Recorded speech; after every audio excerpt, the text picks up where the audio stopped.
আসসালামু আলাইকুম, আশা করি সবাই ভালো আছেন। আজকে একটা বিশাল বড় সাইজের কাতলা মাছ নিয়ে আসছি। আমার জন্য এটা বিশাল বড় সাইজই, কারণ আমরা এদিকে এত বড় মাছ পাওয়া যায় না। তো বাজারে এই মাছটা 3.5 কিলো ওজন হয়েছে, তো দেখে আমি মাছটা নিয়ে পড়ছি। আর আমরা এদিকে মাছের কিন্তু প্রচুর দাম, যেহেতু বড় মাছগুলো তেমন একটা পাওয়া যায় না। 1 কিলো মাছের দামই নিচে হলো 400 টাকা করে। তো আজকে এই কাতল মাছটা রান্না করাম শীতের সবজি দিয়া।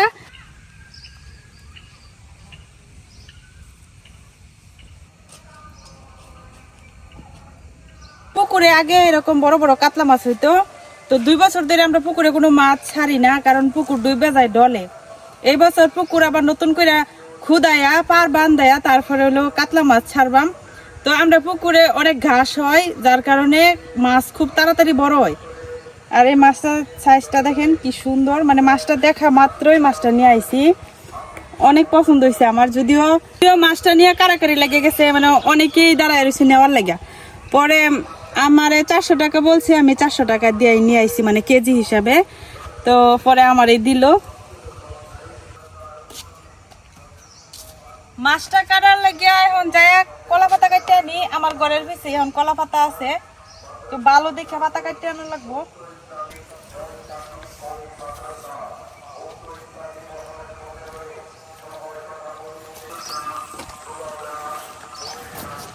গড় ছাওয়ার কাজ করছে দিন, 2 লোকে পাড়াইয়া আমার আনারস গাছ ভর্তা বানাইছে 2টা।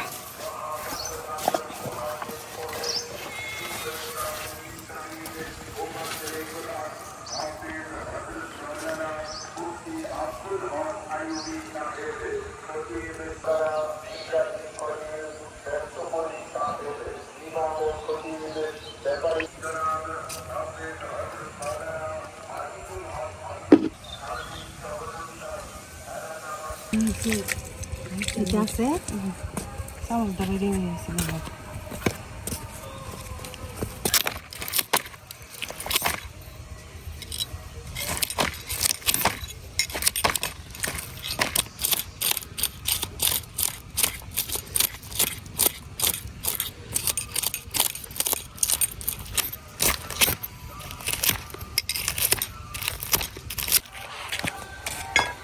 মাছটা কাটার লাগে আজকে দিচ্ছি বুবুরে, বুবু মাছটা কাটতে থাকুক, আর আমি এখন গাছের থেকে কয়টা সিম উড়াই আনি। গাছের মধ্যে দেখছি বেশ অনেকগুলা সিমই হয়েছে, বড় হয়েছে, খাওয়ার উপযোগী। তো যাই দেখি কয়টা হয়।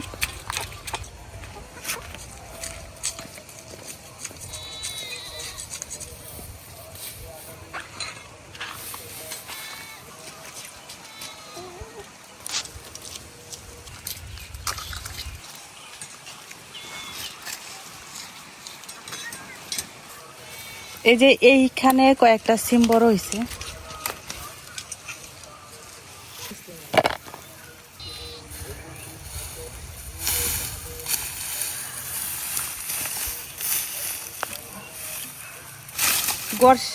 গড় যে ছাইছি পরে সব পুরান বন্টন এনে ভালো নিয়েছে। লিখে যাই যে এই যে উপরে সর্দার মধ্যে দেখাও জানা।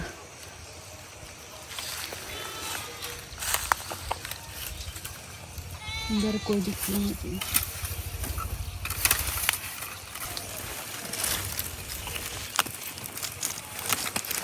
আর কোনো সিস্টেম নাই, আর রয়েছে নাকি এই মাছের।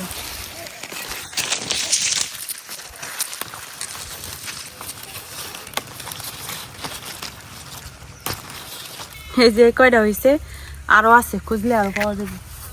এই যে এনে আছে আরো।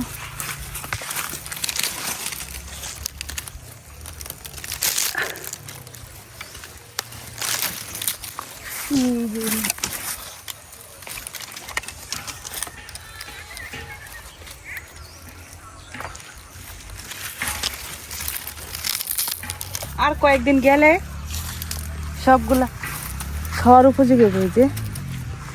কতগুলা করে হয়েছে, কিন্তু 1-2টা নেই গা।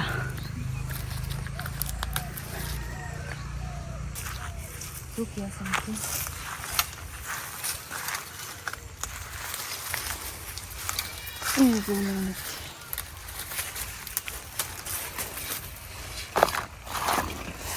যেগুলা উঠাইছি এগুলা দিয়ে হয়ে যাব।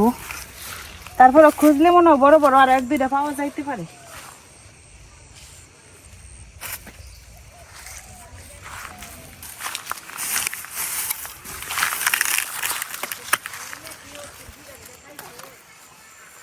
খোঁজাখুঁজির পরে যেগুলা পাইছি এডি দিয়ে হয়ে যাবো আজকের তরকারিটা। আরও আছে এগুলা একদিন পর পর উঠাইলে মানে এতগুলা করে উঠানো যাইব। আর অনেক ফুল আইছে এখনো মাশাআল্লাহ। আর কয়েকদিন পরে আর সিম কিনা লাগতো না, সিমের অভাবই থাকতো না।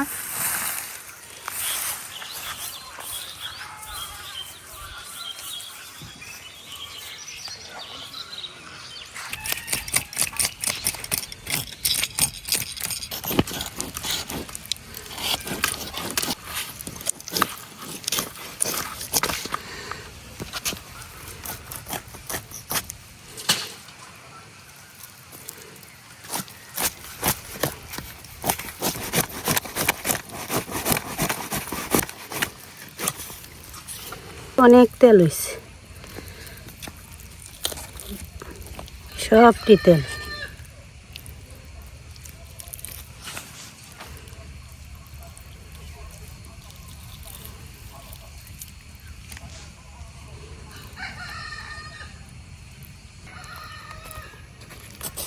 আর ডিম না থাকলে মাছের পেটি বাড়ি থাকে।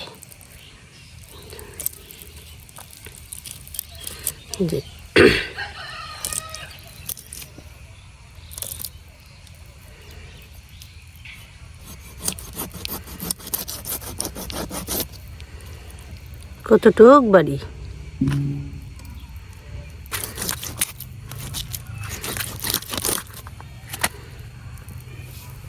দাউটা বোতা হয়ে গেছে। পরে মাছটার মাঝখান থেকে এরকম আগে চিরবা, মাঝখান হয় এবার চিরা পরে পিস করবা। আমরা বাড়িতে লোক সংখ্যা এখন অনেক, একেবারে 9-10 জনের মতো হইব। তো মাছ দাম বেশি হইলেও ওজন বেশি হইলেও কিন্তু পিস কম হয়ে যাব, যার কারণে মাঝখান থেকে কাটতে পিস করলে সবাই পাইবো, সবাই খাইতে পারবো। আর বড় মাছ অল্প একটু খাইলেও স্বাদ লাগে।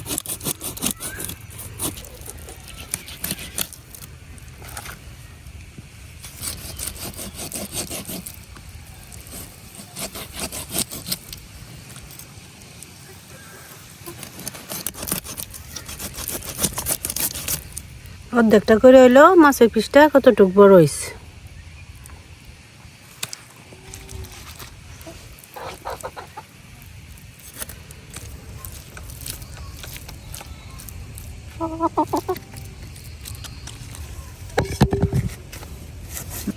যে পিসগুলো রান্না করা এডি আমি আলাদা করে নিই, আর বাকিগুলা পরে অন্যদিন রান্না করা যাবে আর কি। আমরা কয়জন মানুষ হন? 4, 5, 6, 7, 8, 9 জন। 4, 5, 6, 7, 8, 9 আর একটা বাড়তি দিই 10 আর একটা দিই 11। তো আমি এনে 11 পিস মাছ নিয়ে নিছি। আর বাকি যেটা আছে ওইটা হলো অন্যদিন রান্না করাম। আর এই যে মাছের মাথাটা, এই মাথাটাই হয়তো 1.5 কিলো হয়েছে, আর মাংস হয়েছে 1.5 কিলো। এখন এই মাথাটা দিয়া পরে রান্না করা মুগ ডাল দিয়া। তো এগুলো হচ্ছে ফ্রিজে রেখে দিয়াম। আর আমি যেগুলো নিচ্ছি এগুলাকে ধুয়ে টুয়ে রেডি করে নেই। মাছের তেল অর্ধেকটা আজকে রান্না করার লেগে নিয়ে নিছি, আর অর্ধেকটা রেখে দিছিল, অন্য সময় রান্না করা যাবে। মাছগুলার আমি ভালো করে একদম লবণ টবণ দিয়ে ধুয়ে পরিষ্কার করে নিছি। মাছ ধুয়ে পরিষ্কার করে নিয়ে আইছি। এখন আমি সবজিগুলা কাটতে নিয়াম। তো এখানে আমি সব ধরনের সবজি নিছি মোটামুটি, যেগুলা ঘরে আসছিল। ফুলকপি আছে, বেগুন, আর এই যে গাছ থেকে উঠাই আনছি শিম, আলু, টমেটো। এখন সবগুলা কাটতে নিয়াম।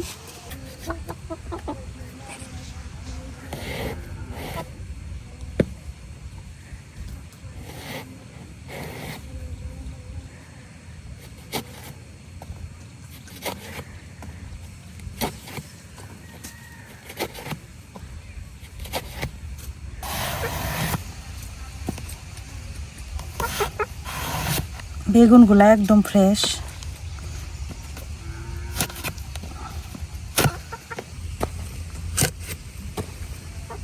যেহেতু বড় মাছের সাথে রান্না করাম, এর লিগে আমি কিন্তু এরকম ডুমো ডুমো করে কাটতেছি সবকিছু। এখানে যে আমার নিজের হাতে লাগানো গাছের শিম, এবারে বছরের প্রথম শিম আজকে উঠাইলাম।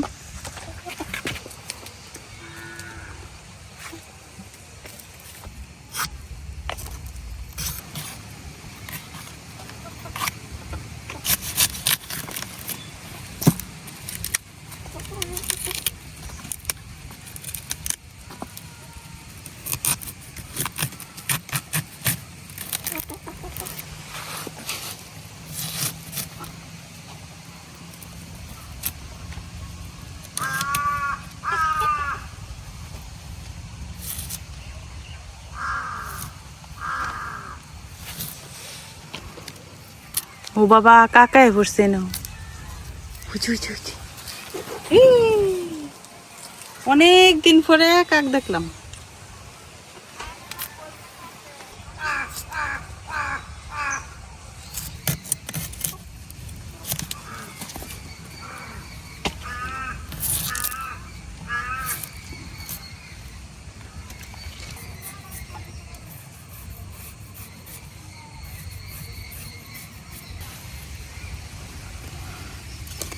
আমার সব সবজিগুলাই যে কাটা হয়ে গেছে, টমেটোটা সবার লাস্টে কাটাম।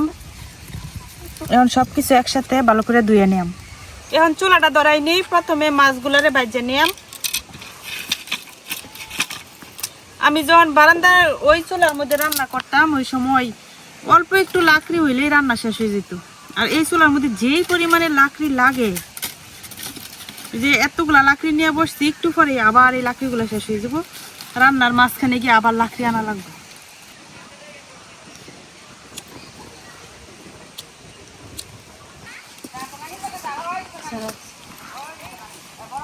তো এইদিকে আমি মাছটা রেডি করে নেই। মাছের মধ্যে মশলা মাখায়া দিয়ে দিতেছি শুকনো মরিচের গুঁড়া, হলুদ আর লবণ। এখন মাছটা ভালো করে মাখাই নিলাম। এদিকে কড়াই গরম হয়ে গেছে, কড়াই দিয়ে দিতেছি তেল। তেলটা গরম হইতে থাকুক আর আমি এদিক দিয়ে মাছটা মাখাই নিই। মাছের তেলটাও দিয়ে দিই।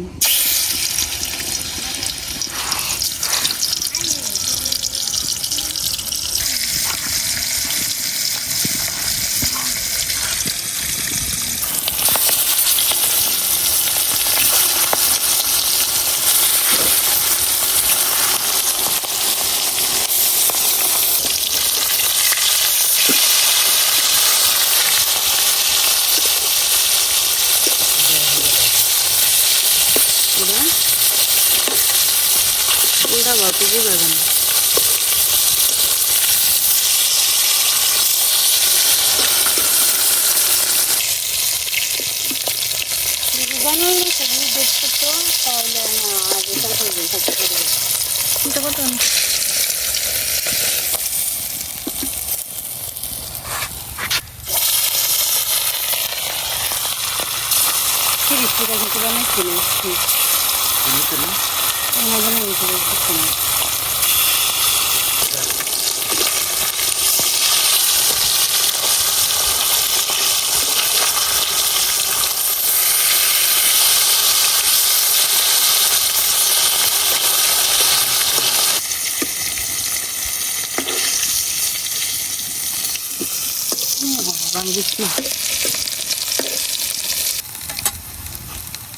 মাছ ভাজা শেষ। এখন যেহেতু অনেকগুলা সবজি, তো বড় কড়াইয়ের দরকার, যার কারণে আমি এই যে নতুন একটা পাতিল নিয়ে নিছি। এই পাতিলটা হচ্ছে আমরা কই ডিস্কো পাতিল আর কি।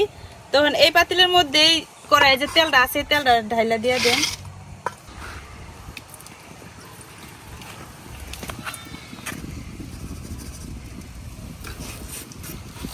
পেঁয়াজ কুচি,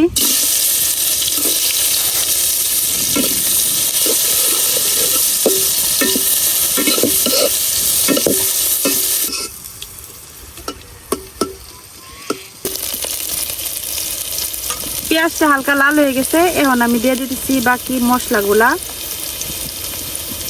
হলুদ, ধনিয়া, শুকনো মরিচের গুঁড়া, সামান্য একটু জিরার গুঁড়া, লবণ,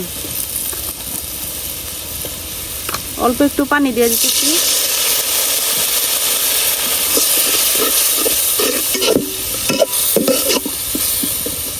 এখন এই মশলাটারে ভালো করে আগে কষাই নিলাম।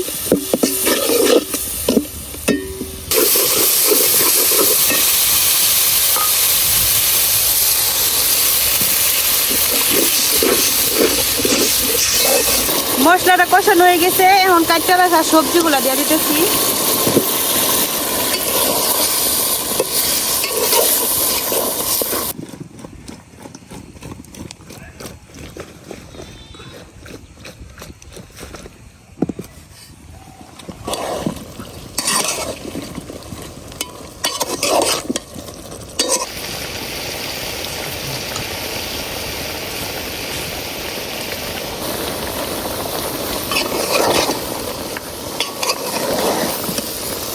কাঁচামরিচ,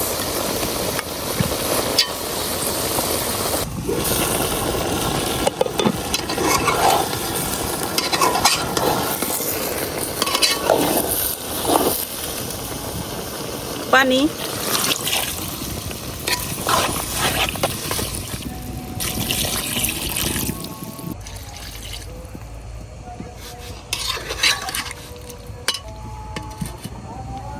তরকারিটা বলক আসতে থাকুক, আর আমি এদিক দিয়ে যাই বাগান থেকে কয়েকটা ধনিয়া পাতা উঠাই আনি।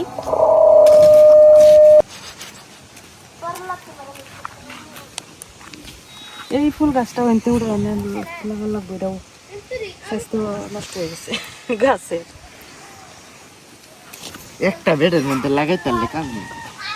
মানে লাগাইছে আমি কই ওই না না ও কাইন্দা লাগাই ওর দে বেশ দেখে তো তুই ফেলাইছে।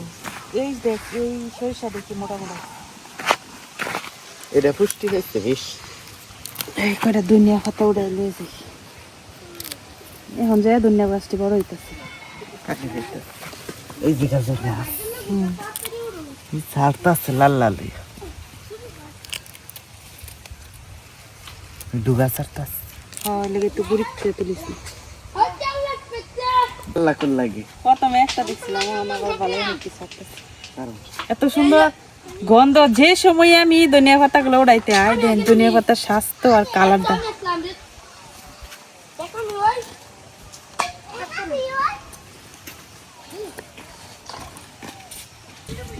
লাইন ধরে লাগাইতাম, ভুল করে আছি। আগামী বছর আগামী বছর বাচ্চা থাকলে সুন্দর করে সবটি লাগাই আমার বাড়ি, যত্ন করে একটা সুস্থ সুন্দর দেখে বেগুনের সারাই এক মুঠ আনবে, পরে না লাগাই দেন সুন্দর গাটা।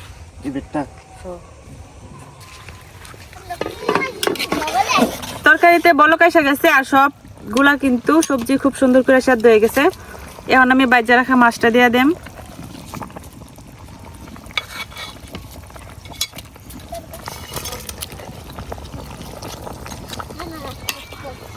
এখন ধনে পাতা গুলা একটু চিরা দিয়ে দিতেছি।